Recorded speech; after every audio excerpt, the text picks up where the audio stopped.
Bom dia, boa tarde, boa noite, bonjour et bonsoir. Je voudrais déjà vous remercier de votre présence. Je voudrais dire bonjour à Loïda, Laurence, Fosia, Corinne, Bernard et vous tous qui sont là, qui peut-être n'ont pas encore donné le plaisir de me dire qui vous êtes pour cette troisième échauffement. Comme je vous ai déjà expliqué, l'objectif de notre échauffement, c'est comme une préparation pour faire un exercice physique. C'est-à-dire, on va s'échauffer pour bien comprendre notre événement qui sera le 3, 4 et 5 février. Lundi, mardi, mercredi, précisément à 19h29. Alors, aujourd'hui, on va parler de l'art d'optimiser l'alimentation comme un pro. Notre premier échauffement, on a parlé de médecine fonctionnelle, de nutrition fonctionnelle, de quelle est l'importance dans votre vie professionnelle de santé de cette nouveau, parce que c'est nouveau pour beaucoup parmi vous, de cette nouvelle stratégie, de ce nouveau concept, de cette nouvelle façon de faire. On a parlé de ça, on a parlé de l'utilisation de cette médecine, de cette nutrition fonctionnelle pour tout ce qui est du chronique. On a même fait un rapport par rapport à l'utilisation ou le protocole qui existe dans les GUC qui vont jamais rentrer, vont jamais fit dans une proposition chronique. On a parlé hier de qu'est-ce qu'on considère une consultation de haute qualité. Et on a parlé de la première consultation, de QUANF, questionnaire nutrition fonctionnelle, de la timeline. On a déjà évolué pas mal. On a parlé d'un outil très utilisé par la médecine et la nutrition fonctionnelle, qui est la matrice de la nutrition fonctionnelle. Et nous avons beaucoup mis l'accent sur le fait que nutrition n'est pas du tout la même chose que nutrition fonctionnelle, n'est-ce pas? Nutrition fonctionnelle a une approche fonctionnelle et intégrative en tant que nutrition. C'est une partie de la nutrition fonctionnelle où on va parler de ce qu'on va parler aujourd'hui d'ailleurs, qui est de l'alimentation.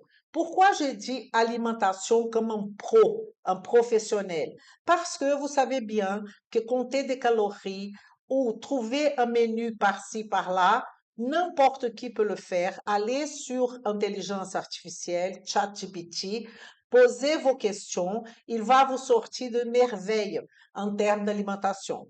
Ce qu'on va discuter, c'est comment analyser le modèle alimentaire de votre client de patient. Ce qu'on va discuter, c'est que, Elisa, quelle est la différence entre régime alimentaire et modèle alimentaire? Ce qu'on va penser aussi, c'est que ce modèle alimentaire, il est conditionné à l'hypothalamus, qui est le maître de décision, au centre de décision de la faim, de la satiété. Très important de connaître tout ça. Donc, là, comment analyser, optimiser le modèle alimentaire de votre client ou patient? Donc, nous allons continuer à plonger dans le cœur de nos pratiques de santé, c'est-à-dire que la science rencontre l'individu. La théorie va devenir transformatrice. Vous transformez professionnel de santé et transformez votre client ou patient. Je profite pour ceux qui sont là pour la première fois pour me présenter. Je suis Elisa Marceau, je suis chirurgien dentiste, naturopathe et spécialisée en médecine et nutrition fonctionnelle. Je vous montre de A à Z comment appliquer la nutrition fonctionnelle pour transformer de vie, la vôtre, celle de vos clients et de vos patients. Alors, pourquoi j'utilise cette question de je vous montre de A à Z comment appliquer la nutrition fonctionnelle? Parce qu'on est bien au cœur de l'applicabilité. Bien sûr, la théorie, elle est importante, Bien sûr, vous avez peut-être parmi vous un bagage énorme en nutrition, peut-être en physiologie, en physiopathologie. Mais nous ici, on parle de comment vous allez personnaliser, comment vous allez prendre votre client ou votre patient d'une façon complètement personnalisée. Pour cela, on a besoin de quelques connaissances, comme par exemple la connaissance en biochimie, comme par exemple aussi sous le sujet alimentation.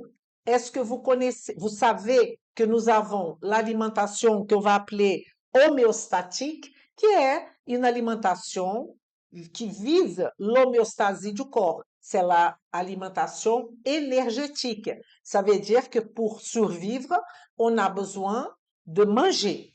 Mais on a à côté de ça un autre type d'alimentation, qui est l'alimentation hédonique, qui est l'alimentation des émotions, qui est l'alimentation qui est un problème dans la vie de nos clients et de nos patients, parce que elle va complètement influencer la façon de manger. Est-ce que cette personne a une attirance par le sucre? Est-ce qu'elle a une attirance par le salé? Est-ce qu'elle est mixte? Est-ce qu'elle a une alimentation volumétrique? Parce qu'il y a beaucoup de personnes qui se disent manger. Ah, mais moi, je mange saine, je mange que des choses saines. OK, saine pour qui? Qu'est-ce que ça veut dire ce mot alimentation saine? Aujourd'hui, on sait que ça veut absolument rien dire. Parce que si vous avez un SNPs, si vous avez un problème de, par exemple, d'un cytochrome A1, A2, par exemple, le café va être bien le soir. Pour d'autres, le café va faire aucune différence. Vous pouvez avoir une capacité de supporter des acides gras saturés complètement différente d'une autre personne. Vous pouvez même ne pas supporter beaucoup de fibres, beaucoup de légumes. Donc, il n'y a pas un logiciel ou un protocole où vous allez, comme on faisait avant, une liste des aliments qui sont sains et des aliments qui ne sont pas sains. Qu'est-ce qui est connu aujourd'hui en termes de status quo commun à nous tous? C'est que c'est pas du tout sain de manger de produits transformés ou ultra transformés. Ça, c'est clair.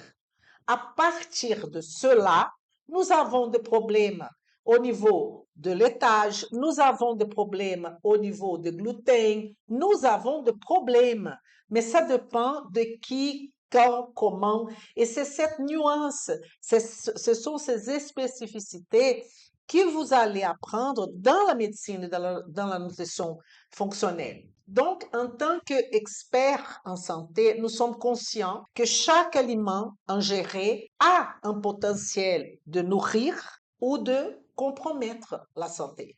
Ça, c'est clair. Et préparez-vous à enrichir votre arsenal thérapeutique et à intensifier l'impact de votre pratique à partir d'aujourd'hui, mais surtout en apprenant les détails de la médecine et de la nutrition fonctionnelle. Découvrez comment vous analysez l'alimentation ou comment vous devriez analyser l'alimentation de votre client ou de votre patient en médecine et en nutrition fonctionnelle. C'est ça notre objectif. Comment puis-je analyser consciemment et efficacement les modèles alimentaires de mon client ou de mon patient? En fait, hier, on a parlé de la première consultation. Cette première consultation, elle est constituée d'un questionnaire en nutrition fonctionnelle adapté à votre métier, à la ligne du temps du client qu'on appelle timeline, qu'il va falloir savoir quelles sont les questions à poser dans un premier temps, dans un deuxième temps, dans un troisième temps. Parce que tout ce temps que je dis, c'est l'accompagnement que vous allez faire avec votre client, avec votre patient. Donc, vous avez déjà à ce stade-là où vous allez analyser le modèle alimentaire de la personne, vous avez déjà reçu l'enquête alimentaire de votre client. Une enquête de 7 jours, une enquête divisée par nutriments, par macronutriments et que vous pouvez analyser d'une façon beaucoup plus pratique. La majorité demande qu'est-ce que vous mangez au petit déjeuner, qu'est-ce que vous mangez à midi, le soir. Nous, on ne demande pas du tout comme ça, parce que c'est pas ça exactement qui nous intéresse. Ce qui nous intéresse, c'est aller au-delà des calories, au-delà des quantités et au-delà de simplement regarder à peu près qu'est-ce qu'une personne mange. Parce que l'alimentation, on le sait aujourd'hui, c'est un élément extrêmement important dans n'importe quelle situation. Situation de maladie, situation de prévention, situation de prévention de maladies spécifiques, traitement de maladies. L'alimentation est dans le cerne et elle devrait être une préoccupation de tous les professionnels de santé. Excusez-moi, aux diététiciennes, elles ne sont pas détentrices de la connaissance de qu'est-ce qu'on peut manger ou pas. Et ça les énerve beaucoup. Je ne sais pas pourquoi, parce que chacun dans sa case, elles seront beaucoup plus spécialisées que d'autres, mais elles vont aussi, ou eux, quand je parle de diététiciens et diététiciennes, vont aussi pouvoir toucher, par exemple, à une analyse hormonale. Pourquoi pas? Parce que ça fait partie de ce constat en termes de modèle alimentaire. Donc, on va diviser une consultation en termes de modèle alimentaire en trois sphères. Donc, première, on commence déjà par la technique analyser le modèle alimentaire de votre client et de votre patient. Cette analyse que vous allez faire du modèle, que je vais montrer tout à l'heure, vous allez rendre au client. C'est une analyse de son modèle alimentaire. Après, vous allez remettre cette analyse au client dans une consultation. Et après, vous allez faire quoi? Vous allez faire l'accompagnement qui va inclure la réadaptation du modèle alimentaire en cas de besoin, un accompagnement, passer d'un régime alimentaire, parce que peut-être on va être obligé de commencer par un régime. Et après, on va adapter ce régime, cette alimentation, en créant un modèle alimentaire fondé sur le modèle d'origine de la personne. Ça, c'est l'idéal. Donc, notre lumière aujourd'hui, elle est comment analyser ce modèle alimentaire-là. Et donc, il y a une différence entre ces deux termes, modèle et régime. Si on utilise modèle, modèle représente les habitudes alimentaires de longue durée. Évidemment, au long de la vie, on change de modèle alimentaire. Mais pendant pas mal d'années ou pas mal, un an, 2 ans, selon le mode de vie de la personne, elle a un modèle alimentaire. En tant que le régime alimentaire est un plan, un programme qui est suivi temporairement. Je profite pour donner mon avis par rapport au régime alimentaire le plus connu, régime cétogénique, régime low carb, régime XY, régime anti-inflammatoire, régime fonctionnel. Il y a régime, je ne parle pas de modèle, méditerranéen. Enfin, il y a une tendance que les gens vont pencher plutôt pour un régime que d'autres. Il y a des médecins qui vont faire beaucoup d'alimentation cétogénique. Le problème, c'est que l'alimentation cétogénique, elle n'est pas une alimentation qui devrait être proposée à tout le monde. Peut-être pendant une courte période, comme un starter métabolique. Peut-être pas du tout. Pas du tout. Parce que dans une perte de poids, par exemple, on peut imaginer un régime cétogénique pour une personne, mais on peut imaginer aussi que pour une autre personne, ça va pas marcher. Pourquoi ça va pas marcher? Parce que elle aura peut-être déjà une tendance très forte à pas consommer beaucoup de protéines, donc ça va pas marcher parce que vous allez le forcer à manger beaucoup de protéines. Et deuxièmement, c'est la question intestinale qu'il y a une tendance dans le régime cétogénique d'avoir des altérations au niveau intestinal, n'est-ce pas? Donc, ça va dépendre de qui, pourquoi et comment. Quelle est la différence entre nutrition fonctionnelle et nutrition intégrative? Alors, nutrition intégrative, j'ai jamais entendu parler comme ça. Nutrition fonctionnelle et intégrative. Est-ce que c'est qui la personne? La personne, c'est Naturum Yoga, il n'y a pas de Ah, prénom. Donc, je ne sais pas votre prénom. Est-ce que vous étiez ici le premier jour? Parce que j'ai tout expliqué. Si vous n'étiez pas, je vous invite à regarder le replay. Et si vous étiez, je vous invite à re-regarder le replay. Parce que j'ai parlé énormément de qu'est-ce que ça veut dire intégrative, qu'est-ce que ça veut dire fonctionnel. Et donc, la nutrition, la médecine, on appelle médecine fonctionnelle et intégrative pour des raisons différentes et la nutrition aussi. Mais je ne veux pas m'attenir à ça parce que l'explication est longue et j'ai déjà donné, d'accord? Donc, parlons alors du régime alimentaire. Des directives spécifiques sur quoi manger, en quelle quantité et à quel moment. Donc, vous comprenez que le régime alimentaire, c'est quelque chose de strict. Il y a des directives spécifiques à donner au client ou au patient. Qu'est-ce qu'il va manger, la quantité qu'il va manger, comment il va manger, souvent élaborées pour atteindre un objectif spécifique. Un exemple, low FODMAPs, c'est quelque chose qu'on peut utiliser dans certaines conditions, des altérations intestinales, que aura une courte durée. Et c'est très, très restrictif. Comme la perte de poids aussi, on utilise, gestion d'une maladie, comme je viens de vous dire. Structuré et détaillé, parfois avec des mesures strictes, habituellement suivies pour une période déterminée, comme je viens de vous expliquer, conçu avec un but précis de santé ou de bien-être en tête. Ça, c'est un régime alimentaire.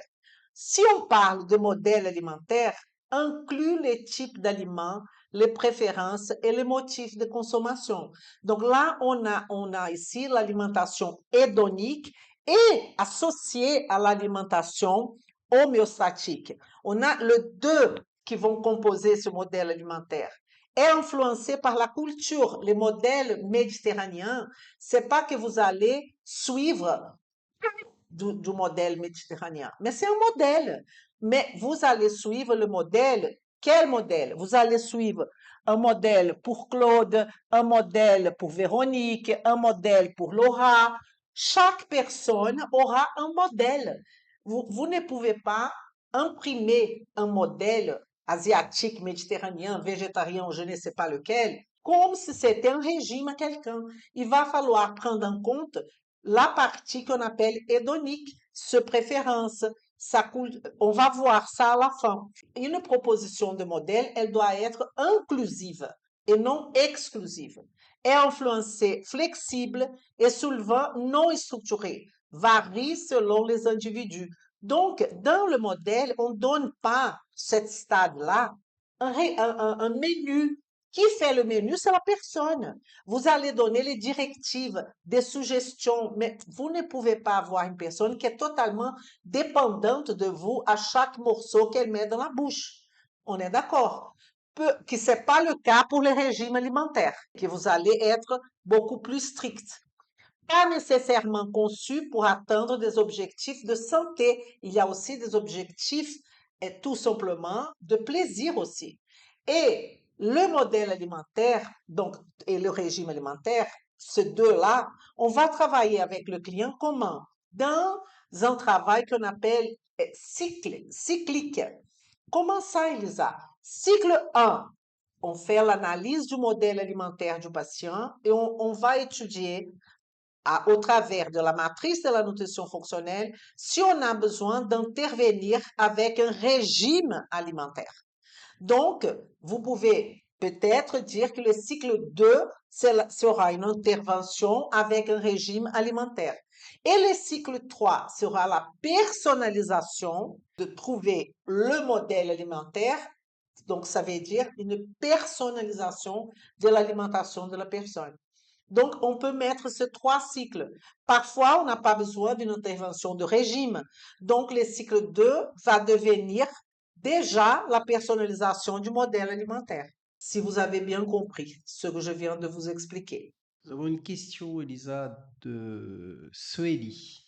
Dans la nutrition fonctionnelle, quelle importance donnez-vous à la pratique de la pleine conscience du repas? La pleine conscience du repas, Sueli a déjà répondu à la question. C'est la pleine conscience du repas. Donc, c'est quelque chose d'extrêmement important que la majorité parmi nous, les êtres humains, on n'a pas. On mange devant la télé, on mange en train de parler avec les gens, on n'a aucune conscience. Et c'est pas que la conscience du repas, c'est la conscience de tout ce qu'on met dans la bouche. Dans un premier temps, ce processus d'avoir la conscience, il est un peu chiant. Il est un peu parce qu'on gêne la personne, parce qu'il faut qu'elle soit consciente. Après, ce processus va devenir quelque chose comme prendre la douche, comme brosser le dent pour quelques-uns, parce qu'il y a d'autres qui ne brossent pas le dent du tout. Mais je vais dire, il faut que ça rentre dans le mœurs du patient. Et donc, c'est long, mais c'est extrêmement important, Sueli. Très bien. OK, donc, en parlant de ça, on fait un zoom sur cette analyse du modèle alimentaire. Donc, on doit regarder, quand on analyse le modèle alimentaire de notre client ou de nos patients, vous allez regarder quoi? Vous allez regarder en première les macros et les micros. Pardon, on commence par le macro et on va regarder les calories pour certaines questions. Par exemple, si on a besoin de gagner du poids ou perdre du poids, especialmente la perte de poids, il y a une loi. C'est que s'il n'y a pas de déficit calorique, vous pouvez manger avec beaucoup de qualité, vous n'allez pas perdre du poids. Parce que pour perdre du poids, la loi est, on a besoin de faire un déficit calorique par rapport à notre métabolisme basal. Ça, c'est clair et net. Qu'est-ce qu'on peut intervenir? On peut améliorer notre métabolisme basal. On peut élever notre métabolisme basal. Ça, on peut, au travers des exercices physiques, au travers de travail hormonal, au travers de baisse de cortisol, plusieurs façons. Mais l'assiette en soi, elle a un nombre de calories aussi. D'accord? Donc, macro-analyse, c'est combien de glucides, combien de protéines, combien de lipides il y a dans une alimentation. Et cela va varier selon nos objectifs. Si on est dans un contexte qu'on doit diminuer le glucide, pourquoi on va diminuer le glucide? Parce qu'il y a un prédiabète devant nous, parce qu'il y a une prise de poids importante pour une personne qui est ménopausée. Je n'en sais rien. Mais la question est qu'il va falloir diminuer le pourcentage de glucides, augmenter parfois le pourcentage de protéines. Probablement, il y a des situations qu'on a besoin de créer de masse maigre, d'augmenter la masse maigre. Et la masse maigre, c'est quelque chose de, plus on gagne l'âge, plus c'est difficile de gagner cette masse maigre. Et je ne parle pas sur le plan esthétique. La masse maigre, elle est du muscle. Si elle est du muscle, elle a de composés biologiques qui sont très importants pour le cerveau, pour l'intestin, qui viennent du muscle, ok? Comme, par exemple, les mucines, qui viennent du muscle. Et myocine, pardon, pas mucine, myocine, qui sont très importantes pour effectivement aider le système nerveux. Protéines, quantité de protéines, quantité de lipides. Quel type de lipides? Ça, quand on parle de lipides, on pense immédiatement au type de lipides. Il faut manger du lipide, évidemment. Mais pour qui? Quand? Comment? Tout ça est ce modèle macro est la première préoccupation. Donc, est-ce que ce glucide, protéines et lipides seront des sources animales, végétales? Comment on va faire cette modèle par rapport à nos clients? Ça dépend. Le client est végétalien, le client est végétarien, le client devrait être plutôt végétarien, mais il aime bien la viande, enfin. Dans notre analyse, une fois qu'on a analysé sur le plan macro, on va analyser sur le plan micro. Quelles sont les vitamines et minéraux comme ADEC, ADEK, chaque ADEK, on va étudier dans la médecine et dans la nutrition fonctionnelle profondément l'impact d'un déficit de vitamine D, par exemple. C'est pas du tout seulement parler. Vitamine D est une hormone. Donc, on va pas parler de la vitamine D qu'en pensant à fixation de calcium. Et quand on pense à vitamine D, il faut penser à la fixation de cette vitamine D qui sera faite par le K2. Vous voyez? Donc, la vitamine, le complexe B, la B9, la B6, la B12 qui vont participer de la méthylation. N'oublions pas le fer, le manganèse, le molybdène, le cuivre, le fer. Il y a une certaine compétition vis-à-vis du cuivre et du fer. Comment on va faire le complément alimentaire, la supplémentation? Est-ce que on va toujours faire de la supplémentation, utiliser des compléments alimentaires? Évidemment que non. La réponse est non. Quelle est la matière de base de la médecine et de la nutrition fonctionnelle? C'est l'aliment. Alors, quel aliment? Quel est le problème? Quel aliment? Après, on va aller encore plus loin. Regardez, parfois, vous n'allez pas dans ce domaine-là, qui est le domaine principal de tout ce que je viens de vous dire. On a analysé le glucide, les protéines et les lipides, on a analysé vitamines et minéraux, mais on a oublié d'analyser les composés bioactifs. Il y a un chercheur brésilien qui s'appelle Ney Philippe qui a fait une étude de, je ne sais pas, de 7 ans, et il est encore en étude, et il a divisé les composés bioactifs en 3 groupes pour faciliter l'analyse du modèle alimentaire. C'est pour cela que je vous présente. Donc, on aura 3 groupes. Les groupes de lipides bioactifs qui va rentrer oméga 6, oméga 9, oméga 3. On a les prébiotiques et probiotiques aussi, les fibres, etc., le microbiote, et je parle alimentaire, hein, et phytochimie. Phytochimie qui vont rentrer tout ce qui est de la phytochimie. Et donc, ce groupe est énorme, le groupe de phytochimiques. Je vais vous montrer un petit peu dans la pratique. C'est-à-dire que vous avez votre client, votre patient qui mange et vous allez analyser son modèle alimentaire, volumineux, mixte, quel type de modèle il a, est-ce que il a beaucoup de glucides, protéines, lipides, quel est le pourcentage de chacun, comment est les vitamines et minéraux et comment vous allez analyser tout ça, les composés, c'est par rapport au tableau clinique qu'il va vous présenter. On est d'accord? Tout ça en lien avec la matrice de la nutrition fonctionnelle où vous mettez les signes et symptômes selon les piliers que je vous ai présentés hier. D'accord? Si vous n'avez pas regardé, je vous invite à regarder le replay. Sinon, dans notre événement le 3, 4, 5 février, vous allez vous trouver un peu perdu. Et ce n'est pas ça notre objectif. Notre objectif, c'est de montrer l'opportunité que vous avez de faire partie de ce mouvement qui n'y a pas de retour, qui s'appelle médecine et nutrition fonctionnelle, où ceux qui vont survivre parce que ça c'est une réalité, n'est-ce pas, aux IA de la vie, intelligence artificielle, euh, seront ceux qui savent personnaliser, qui savent donner une solution à la problématique du client ou du patient. Donc, les compléments alimentaires rentrent comme dernière ressource ou source de action. Alors, une fois qu'on a analysé, on va prescrire aussi un modèle alimentaire. Et ce modèle alimentaire doit être vu et prescrit d'une façon assertive et efficace. Nous avons 3 caractéristiques de n'importe quel modèle alimentaire. Il doit être qualitatif pour la personne, inclusif et progressif. Qu'est-ce que je veux dire par là?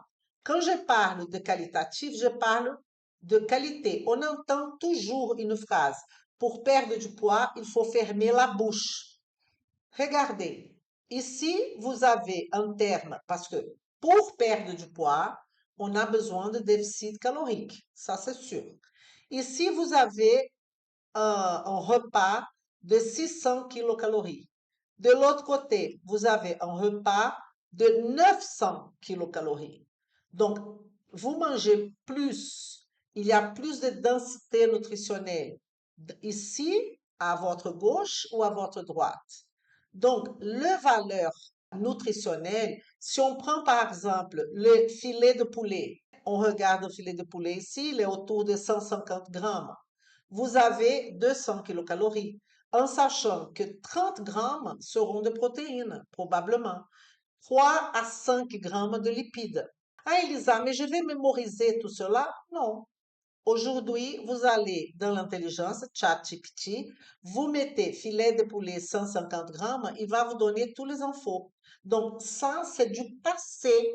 Si c'est ça votre connaissance, vous n'allez pas la jeter dans la poubelle, mais c'est pas le plus important. Le plus important est quelle composition, quel modèle alimentaire va régler le problème de santé de votre client. Est-ce que l'alimentation, elle est curative?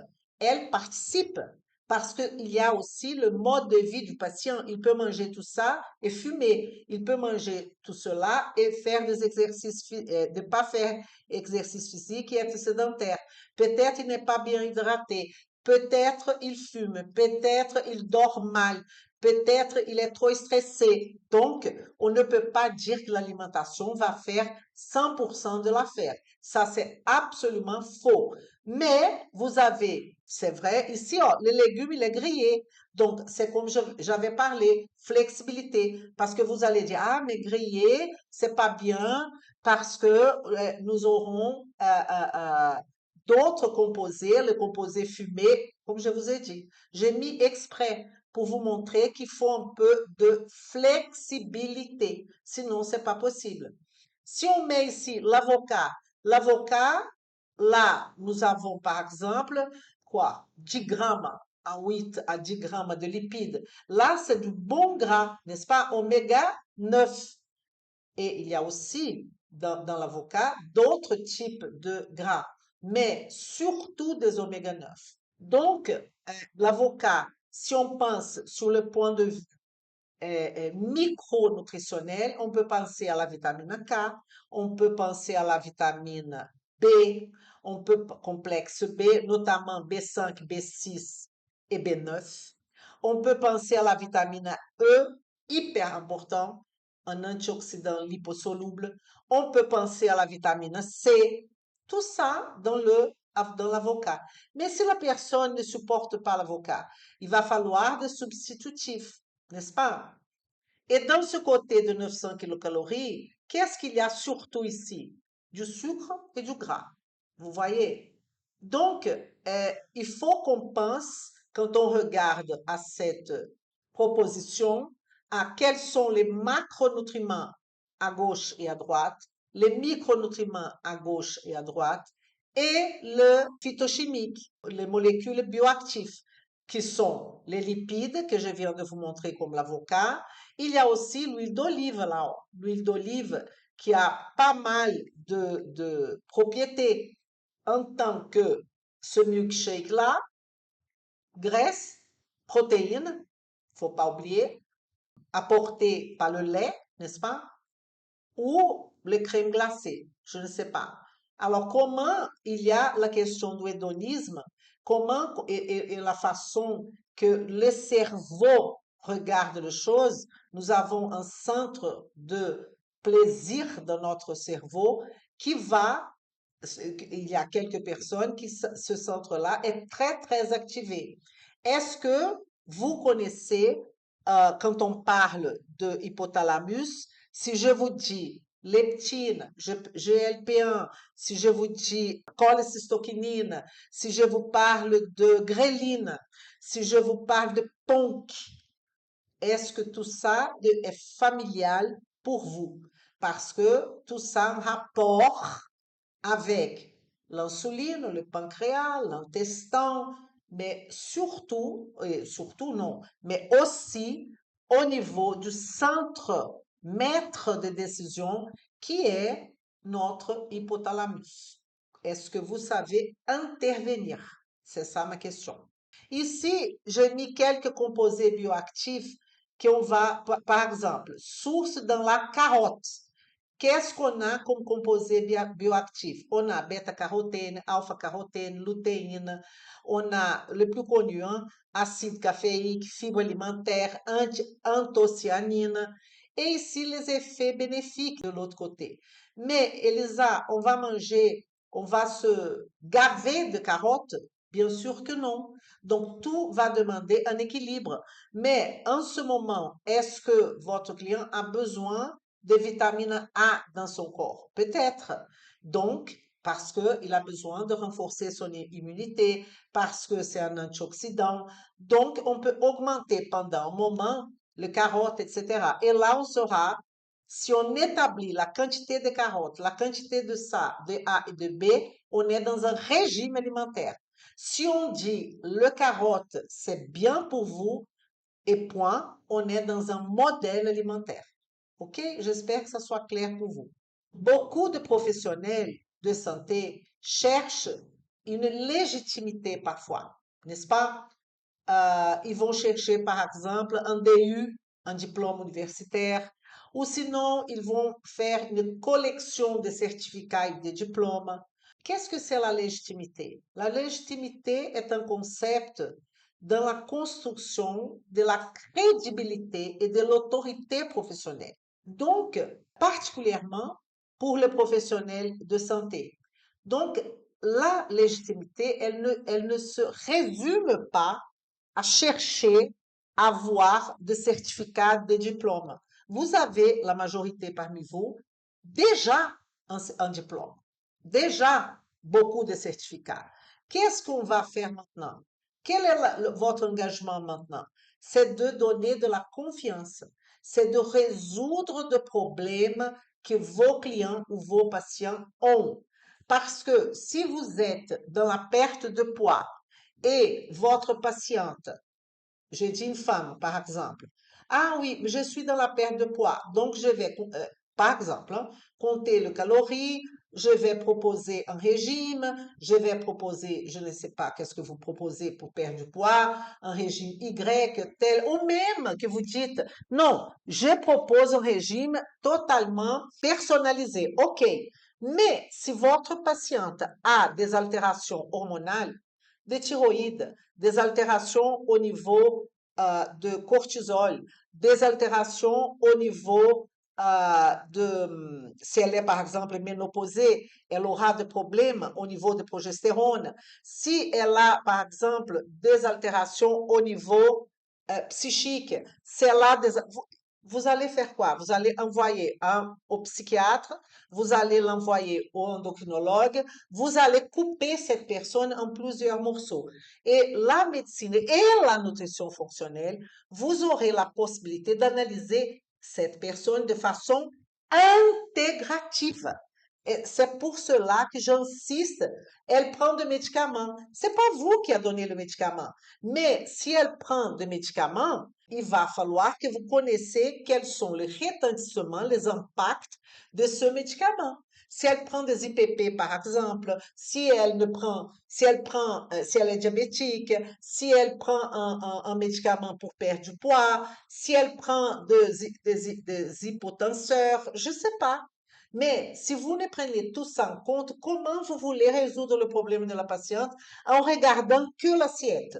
Ou le contraire, vous êtes endocrinologue, vous êtes un médecin et vous regardez tout simplement, vous prescrivez des médicaments selon les symptômes que la personne est là.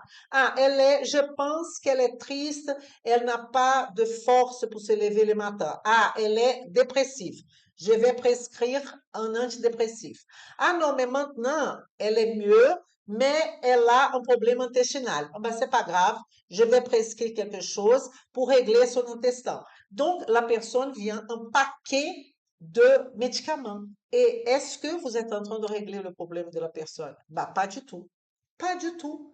Parce que c'est pas en train de donner les ols de la vie, oméprazole ou je ne sais pas quoi, en train de donner que de... Je suis pas contre les oméprazole, hein. Faut bien expliquer ça. Pour qui, quand, pour combien de temps?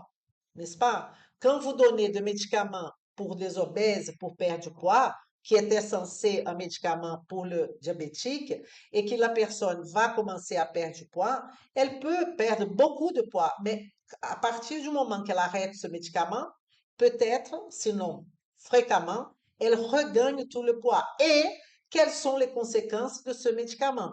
Ah, vous êtes contre le médicament? Je ne suis pas contre le médicament. Je reviens à mon point de départ.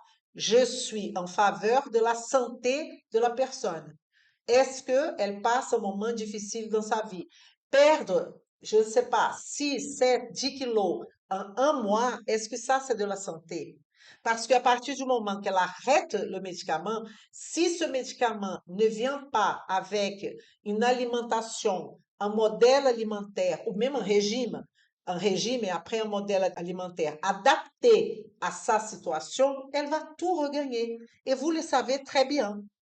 Donc, et c'est pour ça que inspirer la confiance de vos clients et de vos patients, c'est de régler le problème, pas en train de créer un autre problème, mais de effectivement donner à cette personne toutes les conditions, toute l'optimisation de son corps et pas en train non plus de la remplir de compléments alimentaires parce que ça ne sert pas à grand-chose non plus. Donc, c'est complexe, oui, oui. Et c'est ça que vous allez trouver comme réponse dans la médecine, dans la nutrition fonctionnelle. C'est ça notre objectif. J'espère que ça soit clair. Et pour cela, je vous invite à connaître les secrets de l'intestin. J'ai pris un petit morceau de la médecine et de la nutrition fonctionnelle pour vous présenter l'intestin au regard dévoilé par la nutrition fonctionnelle. OK? On aura 3 jours. Le premier jour, on va se concentrer sur le rôle de l'intestin. Le deuxième jour, on va se concentrer sur les aspects une des fonctions de l'intestin, qui est de effectivement faire la sélection, les tri au travers de l'immunité intestinale. Et le troisième jour, où on va discuter qu'est-ce que serait un régime considéré comme un régime approprié sain pour l'intestin. OK? Évidemment, l'intestin est une excuse que je vous donne pour connaître effectivement la médecine et la nutrition fonctionnelle. Et dans le troisième jour, on va vous présenter comment vous pouvez faire que tout cela devienne réalité dans votre cabinet, dans votre quotidien professionnel, qui est au travers de la RT2, la formation en médecine et nutrition fonctionnelle qui s'appelle Roue de la transformation 2.0. Ici, je vous montre un morceau du WhatsApp. Donc, dans le WhatsApp, aujourd'hui, ça c'est qu'un exemple. Aujourd'hui est le bon moment pour tous ceux qui sont dans ce groupe et qui n'ont pas eu tous les contenus proposés. Donc, vous aurez la nutrition fonctionnelle fonctionne. Comment optimiser mon temps dans mon cabinet? Les 3 mythes de la nutrition fonctionnelle. Faire votre client, votre patient, suivre le traitement et revenir. Pourquoi la nutrition fonctionnelle? Etc., etc. Donc, vous avez aussi dans le WhatsApp quelques cours qui vont parler de l'intestin, de la physiologie, de la physiopathologie, beaucoup de choses et vous attend dans le WhatsApp. Donc, Eric va mettre le lien de comment vous pouvez nous rejoindre. Pour cela, il faut faire l'inscription ici, l'inscription pour les 3 au 5 février. 3 jours de formation gratuite en nutrition. Nous sommes ici en train de faire notre 3e jour d'échauffement. Comme je vous ai dit, le modèle alimentaire que vous allez créer, il doit avoir certaines caractéristiques, n'est-ce pas? La première caractéristique, c'est qualitatif. Maintenant, on va voir la deuxième, qui est être inclusive. Ça sera quoi? Ça serait, par exemple, la question qu'une personne est passionnée par le pain. OK? Donc, dans le régime alimentaire, pendant le régime alimentaire, vous pouvez interdire ce pain.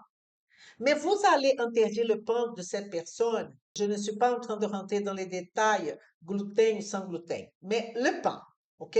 Pour le reste de sa vie, vous pensez que ça va marcher, ce truc-là? Évidemment que non.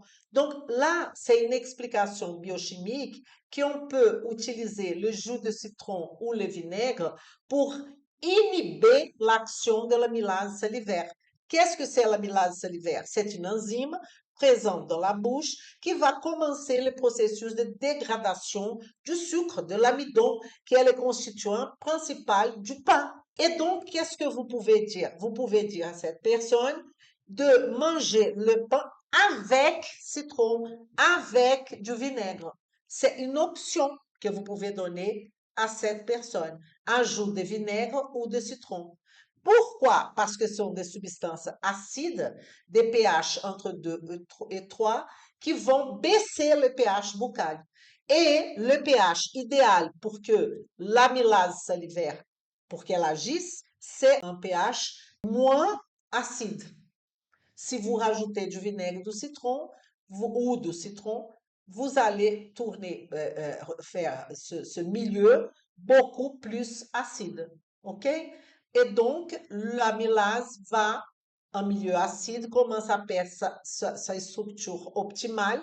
Donc, elle réduit l'amylase, sa capacité à digérer l'amidon. Clair?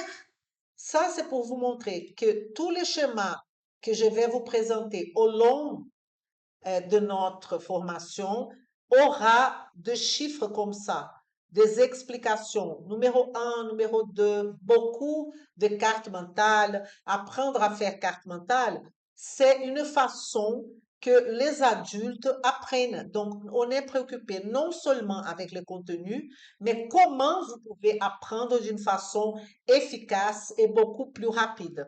Et il nous manque la dernière caractéristique du modèle alimentaire, c'est qu'il soit progressif.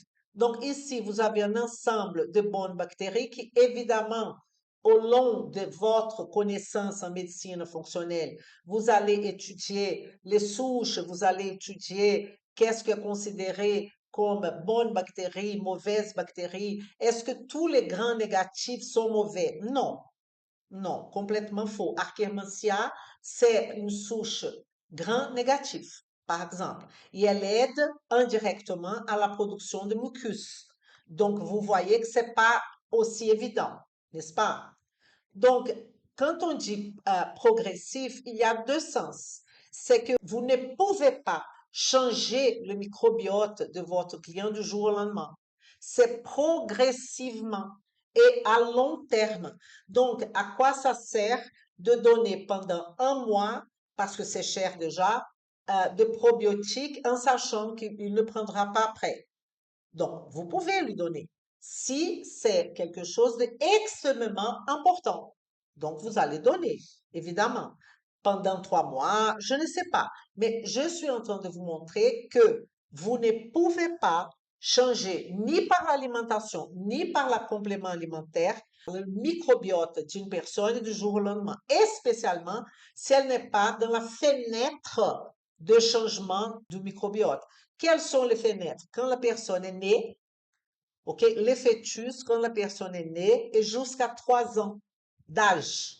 Donc, vous comprenez bien qu'après, les choses vont devenir de plus en plus compliquées. Donc, c'est progressif. Malgré, vous avez, c'est pour ça que ce modèle alimentaire doit être flexible, comme l'exemple du pain que je vous ai donné tout à l'heure. Ok? Sinon, ça ne va pas marcher. Et progressive aussi dans le sens de la question de l'alimentation hédonique, l'alimentation des émotions. Ça, c'est un article qui dit les microbiotes mettent du temps à changer lorsque nous sommes exposés à une alimentation saine. Revue Nature. Si vous voulez savoir quelle est, Elisa, une que vous recommandez comme lecture des articles Nature. Nature, c'est une revue, une de plus respectée au monde. OK? Donc, rappelons-nous que cette progression, elle va aussi vers le comportement de l'individu. On ne peut pas changer de comportement du jour au lendemain. OK? Pensez à changer vos habitudes à vous. Vous allez voir que cela prend du temps et que parfois on commence, on change et on revient dans le point de départ, n'est-ce pas? Parce que tout ça est permis par l'environnement, par votre capacité de changement, par votre capacité de faire face au stress de la vie.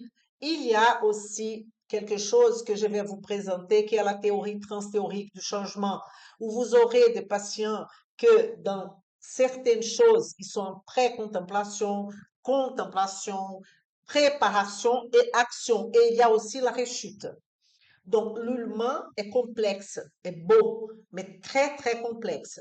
Et vous aurez des outils nécessaires pour permettre dans toutes ces sphères-là. Ah, Elisa, vous êtes endocrinologue? Non, mais je sais analyser un bilan hormonal. Ah, Elisa, vous êtes diététicienne? Non, mais je sais analyser une alimentation sous le point de vue macro, micro et molécules bioactives.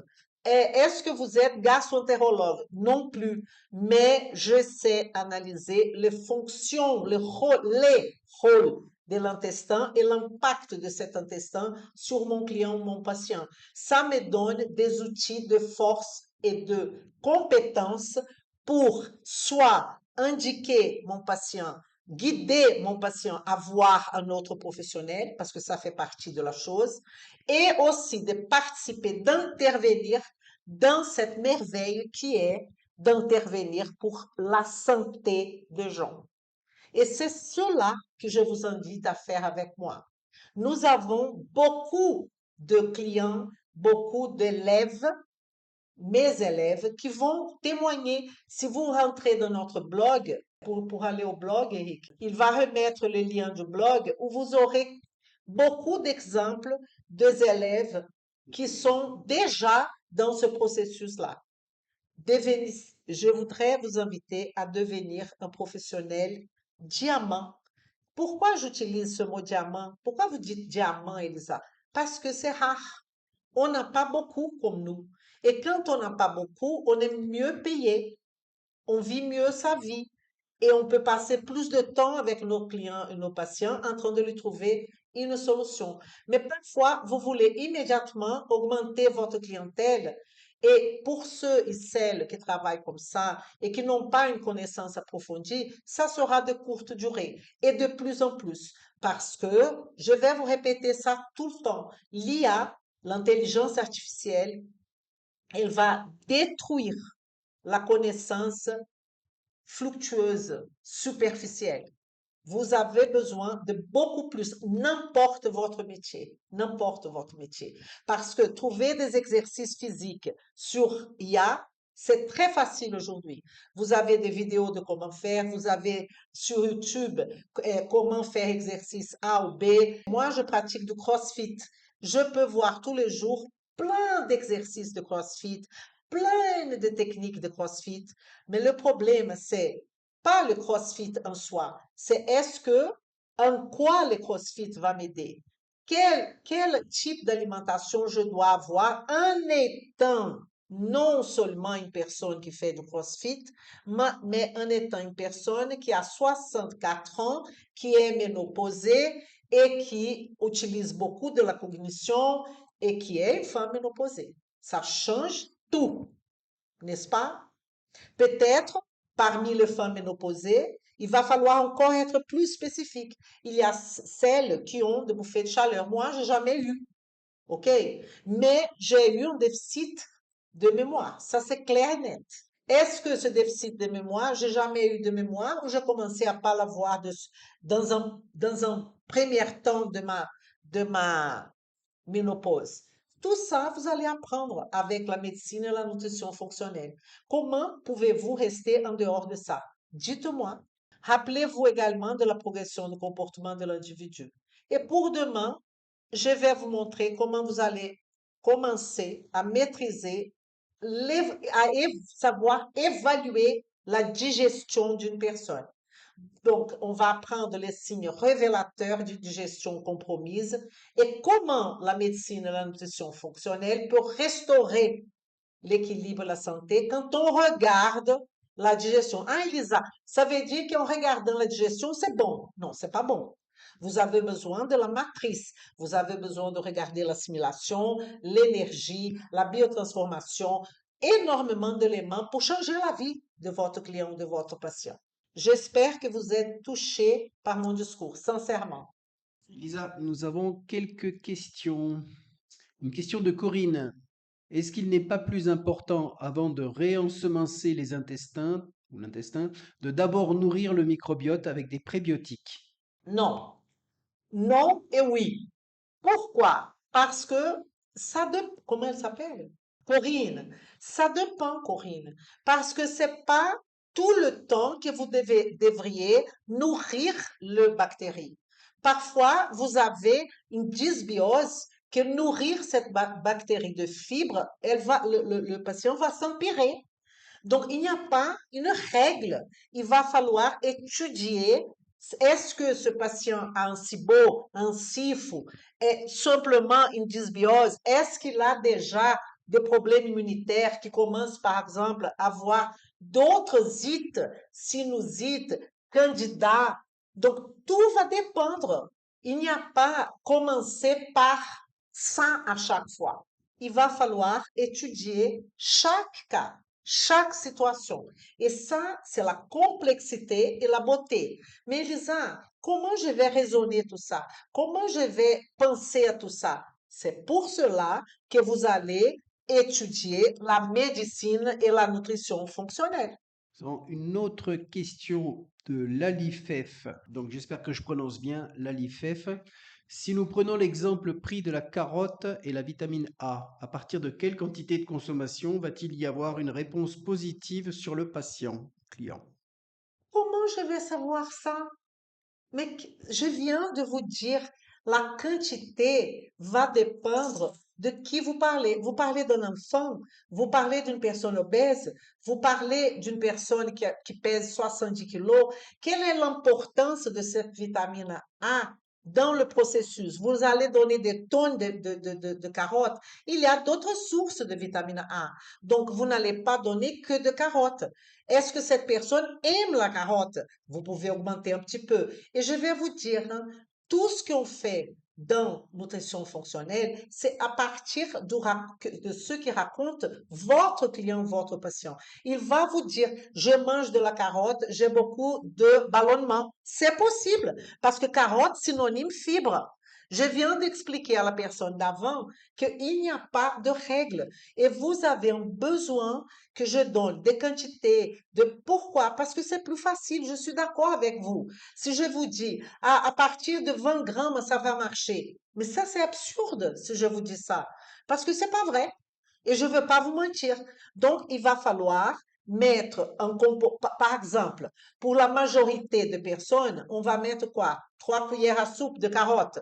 Et on va voir qu'est-ce que ça va donner. OK? C'est comme ça qu'on travaille. J'ai une autre question. Moi, je l'ai pas trop bien comprise, donc j'espère que tu vas la comprendre. J'aimerais bien savoir, est-ce qu'il n'y a pas aucun danger là-dessus après avoir changé la probiotique d'une personne? Est-ce qu'il n'y a pas Hein, plus... attendez, changer la probiotique d'une personne, ça n'existe pas. OK? On change microbiote. Qu'est-ce que c'est probiotique?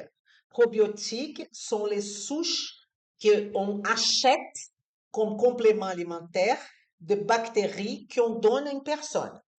OK? On ne change pas la probiotique d'une personne. Cette terminologie, elle n'est pas correcte. On change le microbiote. OK?